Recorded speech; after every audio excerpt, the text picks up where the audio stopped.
জ্বালানি তেল মজুত ও পাচার প্রতিরোধে বিজিবি ৯ জেলায় জ্বালানি তেলের ১৯ ডিপোতে বিজিবি মোতায়েন।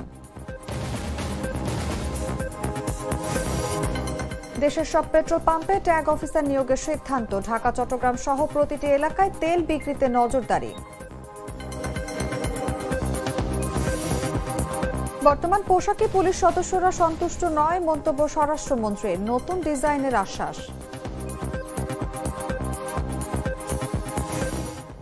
প্রতিবেশী দেশগুলোতে ড্রোন ও ক্ষেপণাস্ত্র হামলা চালাচ্ছে ইরান। তেহরানে বিশ্ববিদ্যালয়ে যুক্তরাষ্ট্র ও ইসরায়েলের হামলা।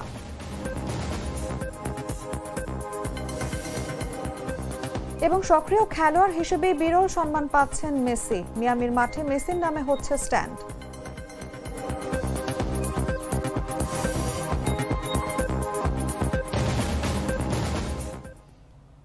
এতক্ষণ শুনছিলেন সংবাদ শিরোনাম। দর্শক, আমন্ত্রণ দুপুর ৩টা সংবাদে। সঙ্গে আছি আমি অনুভা বিশ্বাস। Treat chocolate, treat moment, sweet moment. চলে যাচ্ছি বিস্তারিত খবরে। জ্বালানি তেল মজুতের অপচেষ্টা প্রতিরোধ, তেল বিপণনের শৃঙ্খলা রক্ষা এবং নিরবচ্ছিন্ন সরবরাহ নিশ্চিতকরণের লক্ষ্যে দেশের বিভিন্ন ডিপোতে বর্ডার গার্ড বাংলাদেশের সদস্যদের মোতায়েন করা হয়েছে। শনিবার বিজিবির জনসংযোগ কর্মকর্তা মোহাম্মদ শরীফুল ইসলাম এই তথ্য জানান। তিনি বলেন, মধ্যপ্রাচ্যে চলমান সংকটের পরিপ্রেক্ষিতে বিশ্ববাজারে জ্বালানি তেলের সংকট ও দাম বৃদ্ধি পাওয়ায় অননুমোদিতভাবে জ্বালানি তেল মজুতের অপচেষ্টা পরিলক্ষিত হচ্ছে। জ্বালানি তেল মজুতের অপচেষ্টা প্রতিরোধ, জ্বালানি তেল বিপণনের শৃঙ্খলা রক্ষা এবং নিরবচ্ছিন্ন সরবরাহ নিশ্চিতকরণের লক্ষ্যে স্বরাষ্ট্র মন্ত্রণালয়ের নির্দেশে বিজিবি মোতায়েন করা হয়েছে। ডিপোর নিরাপত্তা নিশ্চিতে বিজিবির সদর দপ্তরের তত্ত্বাবধানে মোতায়েন কার্যক্রম একটি সুপরিকল্পিত কাঠামোর আওতায় পরিচালিত হচ্ছে। ইউনিট সদর থেকে দূরবর্তী স্থানে দায়িত্ব পালনের সুবিধার্থে নিরাপদ স্থানে অস্থায়ী বেস ক্যাম্প স্থাপন করে বিজিবির সদস্যরা দায়িত্ব পালন করছে।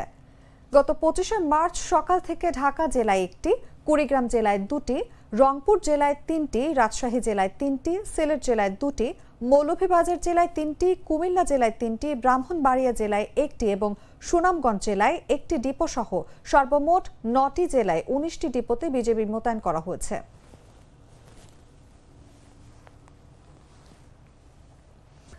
মধ্যপ্রাচ্যে যুদ্ধ পরিস্থিতি এবং এর ফলে বাংলাদেশের বাজারে তৈরি হওয়া জ্বালানি তেলের আপাত অস্থিরতা মোকাবিলায় দেশের সব পেট্রোল পাম্পের তদারকির জন্য ট্যাগ অফিসার নিয়োগের সিদ্ধান্ত নিয়েছে সরকার। শুক্রবার জ্বালানি ও খনিজ সম্পদ বিভাগের সচিব মোহাম্মদ সাইফুল ইসলামের সভাপতিত্বে অনুষ্ঠিত এক অনলাইন সভায় এই সিদ্ধান্ত নেওয়া হয়। সভার সিদ্ধান্তে বলা হয়, দেশের সব পেট্রোল পাম্পের জন্য একজন ট্যাগ অফিসার নিয়োগ করতে হবে। ঢাকা ও চট্টগ্রাম মেট্রোপলিটন এলাকায় Bangladesh petroleum corporation tag officer নিয়োগ করবে। বিভাগীয় শহরে সংশ্লিষ্ট জেলা প্রশাসকরা ও উপজেলা পর্যায়ে উপজেলা নির্বাহী অফিসাররা তাদের অধিক্ষেত্রাধীন প্রতিটি পেট্রোল পাম্পের জন্য একজন সরকারি কর্মকর্তাকে ট্যাগ অফিসার হিসেবে নিয়োগ দেবেন।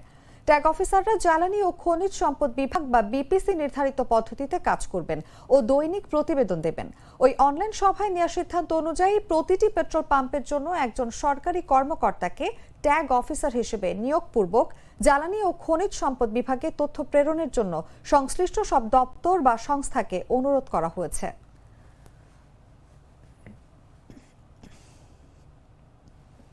টানা ৭ দফা কমার পর দেশের বাজারে সোনার দাম বাড়ানো হয়েছে। সবচেয়ে ভালো মানের বা ২২ ক্যারেটের প্রতি ভরি সোনার দাম বাড়ানো হয়েছে ২,১৫৭ টাকা। এতে এক ভরি সোনার দাম দাঁড়িয়েছে ২,৩৭,০১২ টাকা। স্থানীয় বাজারে তেজাবি সোনার দাম বাড়ার পরিপ্রেক্ষিতে এই দাম বাড়ানো হয়েছে। শনিবার সকাল ১০টা থেকে নতুন দাম কার্যকর হয়েছে বলে জানিয়েছে বাংলাদেশ জুয়েলার্স অ্যাসোসিয়েশন। এর আগে budget standing committee on pricing and price monitoring committee বৈঠক করে এই দাম বাড়ানোর সিদ্ধান্ত নিয়েছে। তার আগে টানা ৭ দফা সোনার দাম কমানো হয়। ৭ দফায় ভালো মানের এক ভরি সোনার দাম কমানো হয় ৩৫,৫৭৫ টাকা। এখন সবচেয়ে ভালো মানের বা ২২ ক্যারেটের প্রতি ভরি সোনার নতুন দাম নির্ধারণ করা হয়েছে ২,৩৭,০১২ টাকা। ২১ ক্যারেটের এক ভরি সোনায় ২,১০০ টাকা বাড়িয়ে ২,২৬,২৮২ টাকা নির্ধারণ করা হয়েছে। এছাড়া ১৮ ক্যারেটের এক ভরি সোনায় ১,৭৫০ টাকা বাড়িয়ে নতুন দাম ১,৯৩,৯১৪ টাকা নির্ধারণ করা হয়েছে। আর সনাতন পদ্ধতির প্রতি ভরি সোনায় ১,৪৫৮ টাকা বাড়িয়ে দাম নির্ধারণ করা হয়েছে ১,৫৭,৯৩১ টাকা। রোজকার সাধারণ খাবার এখন হবে অসাধারণ। প্রাণ স্বাদের মশলা, স্বাদ বাড়ায়, ঘ্রাণ ছড়ায়। বর্তমান পোশাকে পুলিশ সদস্যরা সন্তুষ্ট নয় বলে জানিয়েছেন স্বরাষ্ট্রমন্ত্রী ও বিএনপির স্থায়ী কমিটির সদস্য সালাউদ্দিন আহমেদ। শনিবার সকালে সারদায় বাংলাদেশ পুলিশ একাডেমিতে ৪৩তম বিসিএস শিক্ষানবিশ সহকারী পুলিশ সুপার ব্যাচের প্রশিক্ষণ সমাপনী কুচকাওয়াজ অনুষ্ঠানে তিনি কথা বলেন। স্বরাষ্ট্রমন্ত্রী বলেন, বাংলাদেশ পুলিশের একটি প্রত্যাশা আছে, আবেদন আছে। সর্বস্তরের পুলিশের কর্মকর্তাদের সঙ্গে কথা বলে যেটা অনুধাবন করেছি তা হলো বর্তমানের যে পোশাক, এই পোশাকে পুলিশ সদস্যরা সন্তুষ্ট নয়। স্বরাষ্ট্রমন্ত্রী বলেন, বর্তমান সরকার বিশ্বাস করে পুলিশ কোনো বিশেষ দল বা গোষ্ঠীর লাঠিয়াল বাহিনী নয়, বরং জনগণের বন্ধু। আমাদের নির্বাচনী ইশতেহারে ঘোষণা করেছি জননিরাপত্তা নিশ্চিত এবং পুলিশ বাহিনীকে দলীয় প্রভাব মুক্ত করে একটি আধুনিক সেবাধর্মী ও মানবিক সংস্থায় রূপান্তর করাই মূল লক্ষ্য। সেজন্য পুলিশ বাহিনীর মনোভাব প্রতিষ্ঠা সহ একটি দক্ষ ও আধুনিক বাহিনী হিসেবে গড়ে তুলতে সরকার ইতোমধ্যে জনবল বৃদ্ধি সহ নানা উদ্যোগ নিয়েছে। আমরা দায়িত্বে আসার পর থেকে একটি স্বাধীন ও শক্তিশালী পুলিশ সংস্কার কমিশন গঠনের বিষয়ে কাজ করছি। আলাপ করে এবং সর্বস্তরের পুলিশের কর্মকর্তাদের সাথে আলাপ করে যেটা অনুধাবন করেছি, বর্তমানের যে পোশাক, এই পোশাকে পুলিশ বাহিনী সন্তুষ্ট নয়। আগের ঐতিহ্যমণ্ডিত যে কোনো একটি পোশাক বাংলাদেশ পুলিশ বাহিনী পায়, সেজন্য সরকারের সর্বোচ্চ মহলে আমরা আলোচনা করে একটি সিদ্ধান্ত দেব ইনশাআল্লাহ। প্রিয় এসপি প্রফেশনালগণ, আপনারা সমাজে ন্যায় বিচার ও আইনের শাসন প্রতিষ্ঠায় এক গুরুত্বপূর্ণ পরিবর্তনের সৈনিক।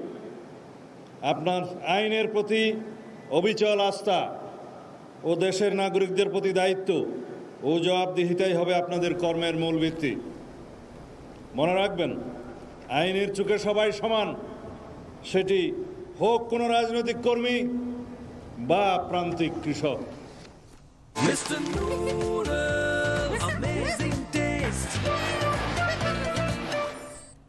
জানাবো আন্তর্জাতিক সংবাদ।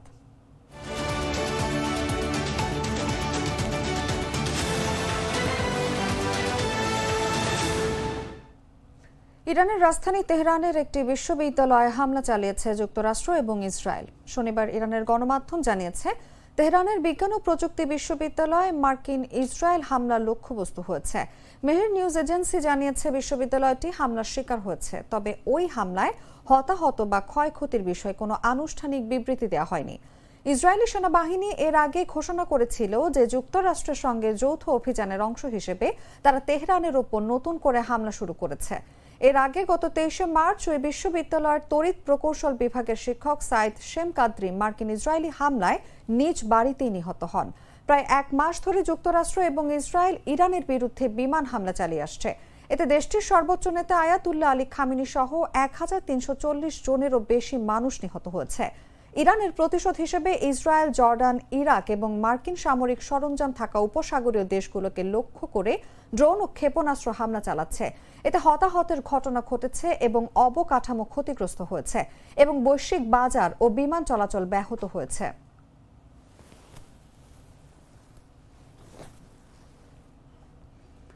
মার্কিন প্রেসিডেন্ট ডোনাল্ড ট্রাম্প বলেছেন, যুদ্ধ এখনো শেষ হয়নি এবং ইরানের আরও ৩,৫৫৪টি লক্ষ্যবস্তুতে আঘাত হানা বাকি আছে। পররাষ্ট্রমন্ত্রী মার্কো রুবিও বলেছেন, যুক্তরাষ্ট্র কোনো স্থল সেনা ছাড়াই লক্ষ্য অর্জন করতে পারবে এবং যুদ্ধ কয়েক সপ্তাহের মধ্যেই শেষ হয়ে যেতে পারে। এদিকে ট্রাম্পের বিশেষ দূত স্টিভ উইটকফ বলেছেন, যুক্তরাষ্ট্র চলতি সপ্তাহে ইরানের সঙ্গে বৈঠক করার ব্যাপারে আশাবাদী এবং ১৫ দফা চুক্তির একটি উত্তর প্রত্যাশা করছে তারা। গত কয়েক ঘন্টায় তেহরানে দফায় দফায় হামলার শব্দ শোনা গেছে এবং ইরান জানিয়েছে যে চলতি মাসে তৃতীয়বারের মতো বুশেহর পারমাণবিক বিদ্যুৎ কেন্দ্রে হামলা চালানো হয়েছে। ইসরায়েল জানিয়েছে তারা মধ্য ইরানের আরাক হেভি ওয়াটার প্ল্যান্টেও হামলা চালিয়েছে। অপরদিকে ইরানের রাষ্ট্রীয় গণমাধ্যম জানিয়েছে, মার্কিন ইসরায়েলি হামলায় বেসামরিক স্থাপনাগুলোকে লক্ষ্যবস্তু করা হচ্ছে। দেশটির পররাষ্ট্রমন্ত্রী আব্বাস আরাকচি বলেছেন, তার দেশ এর জন্য কঠোর মূল্য আদায় করবে। বেশ কয়েকটি উপসাগরীয় দেশ নতুন করে হামলা প্রতিহত করার খবর জানিয়েছে। সংযুক্ত আরব আমিরাত জানিয়েছে, তাদের বিমান প্রতিরক্ষা ব্যবস্থা ইরান থেকে উৎক্ষেপিত ব্যালিস্টিক ক্ষেপণাস্ত্র ও ড্রোন প্রতিহত করেছে।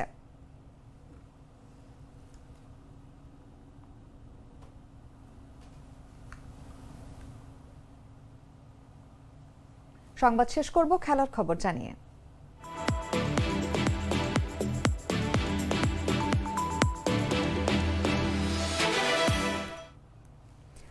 আর্জেন্টিনার কিংবদন্তি ফুটবলার লিওনেল মেসি ইন্টার মিয়ামিতে খেলেছেন 2023 সাল থেকে। তিনি যোগ দেওয়ার পর ক্লাব ও মেজর লিগ সকারের জনপ্রিয়তা বেড়েছে আগের তুলনায় ঢের বেশি। সেই মেসিকে এবার সম্মানিত করছে তার ক্লাব ইন্টার মিয়ামি। তার নামে গ্যালারির একটি অংশের নামকরণ করতে যাচ্ছে ক্লাবটি।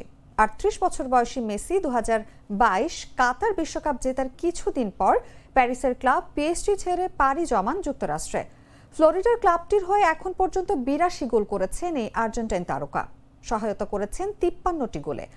26,700 আসন বিশিষ্ট নতুন স্টেডিয়ামে একজন সক্রিয় খেলোয়াড়কে এভাবে সম্মান জানানো বেশ বিরল ঘটনা।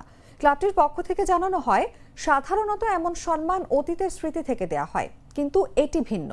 এটি বর্তমানের অর্জন থেকে জন্ম নিয়েছে, যা আমরা প্রতিবার লিও মাঠে নামলে অনুভব করি। কাউকে সম্মান জানানো মানেই সবসময় একটি অধ্যায়ের সমাপ্তি নয়, কখনো কখনো এটি বোঝা যে আপনি একটি অসাধারণ মুহূর্তের সাক্ষী।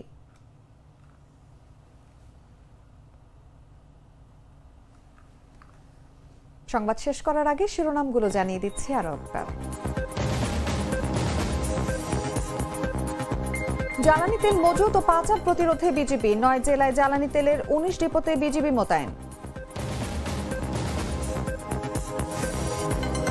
দেশের সব পেট্রোল পাম্পে ট্যাগ অফিসার নিয়োগের সিদ্ধান্ত। ঢাকা, চট্টগ্রাম সহ প্রতিটি এলাকায় তেল বিক্রিতে নজরদারি।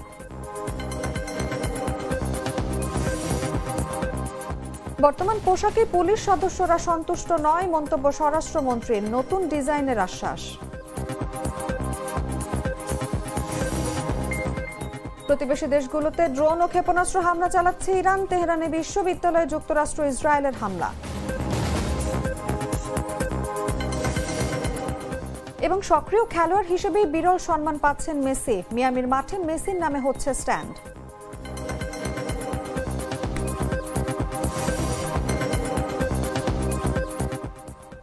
দর্শক, এই ছিল এখনকার মতো। এরপর বিকেল 5টায় দেখবেন দেশজুড়ে সংবাদ। প্রতি মুহূর্তের সর্বশেষ খবর জানতে ভিজিট করুন jagonews24.com। ফলো করুন আমাদের ভেরিফাইড ফেসবুক পেজ এবং সাবস্ক্রাইব করুন জাগো নিউজের ইউটিউব চ্যানেল। ধন্যবাদ সবাইকে।